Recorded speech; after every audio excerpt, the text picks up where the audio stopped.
1000 كنا ب 400 و450 وفي 600 و700 واعده. علاه يبلعونا في الكراج؟ قالت اللي بلعهم لنا قبلوا الفلاح ديريكت، والله لا قبلوا الفلاح ديريكت. صار محلوا الخاله 200. ما كاين، ما يعطوها الناس الفلاحه. كاين اللي ما عندوش كارطه تاع فلاحه، كاين اللي ما عندوش كارطه تاع فلاح ما قال يدي شكاره يديها، ما قال يديها ب 300 القنطار عادي ب 700 ما كانش بزاف يا شيخ. هذه النقطة اللي أهم الفلاح. والحل في ميزك الحل عندهم عند الحكومة، الحل عندنا احنا. الحكومة هي الصح. الحكومة هي الصح. البارح راه باعوها ب 600,000 الخالة، 650 ولا 650 الخالة. وين باعوها ب 600؟ هنا في الشهبونية راهم يبيعوا فيها التجارة، يبيعوا فيها للعبد الله قال. برا يبيعوها برا. لا في الكراجات، راهم في الكراجات يبيعوا فيها ب 600 و700. الخالة ماشي الدولة، الشعب، ولكن الشعب بيد الدولة، الدولة هي اللي عطاها قالوا. كملت لنا راه الخالة كملت لنا. ولا تشوفوا في الاسعار تاع الابقار اليوم رانا هنا في الشهر. يا لكن الاسعار لكن من جانب العلف راح، العلف خلاص كملت العبد كمل. اللي ما عندوش والله ما عنده ما يعلف، ما عندوش صافي المال يضيع. اللي يضيع الناس. ولا على بالك ولا ديني سكانيه 600 راه البارح باعوه ب 900 ولا قد 900 كينا. راه شويه العبد راح مضى كمل. صح الحاج، انتم راه عندكم التجربه والممارسه، شو الحل اللي تقترحوا على يا ودي نقصنا في العلف التجار هذو راهم قلعوا سربيح المخلوقات، الكراجات هذو قلعوا كاع الزوال العبد. الموالة راحوا، الموالة خلاص راه الزوال راه حتقطع ولا راح تقطع. الحمد ما كاينش والو.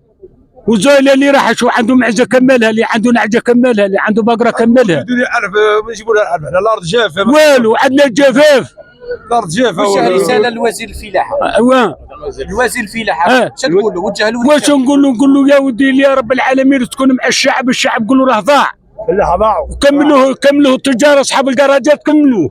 هكا قولها له يرحم والديك. قول له وزير، قول له يا وديك راني كنت الشهبونيه، اقول له كمل العبد كاع كملها، لا زايله لا والو، كملت لا باقره لا نعجه لا معزه ولا كل كلاو بعضهم. الخاله البارح 600 تسوى 200 و220 ما كانش. عاد يبغوا تحت الجناح. هذو كملونا اصحاب الكراجات ولا كملونا. ما لقيناهاش خلاص كملونا خلاص والله كملونا. حاج وجه رساله للسيد الوزير. نطلب من الوزير في الاسعار يحققوا الاسعار ويطلق. شوف ويطلق لنا العلف. العلف كملونا المال راه في الانقراض. قالوا خلاص من الربيع الى ما كتاكلش العلف والله ما توعد زايده. قول لهم شوف العلف، قول لهم لازم من الدوله للموال. الدوله هذا هو العلف. كيما هكا. هذه الرساله نطلبوا من السيد وزير الفلاحه يدير لنا نقاط بيع في كل دائره، نقطه بيع باش هكذا تنقص المضاربه. المال راه في الانقراض، المال راه في خطر، رايح المال ينقرض.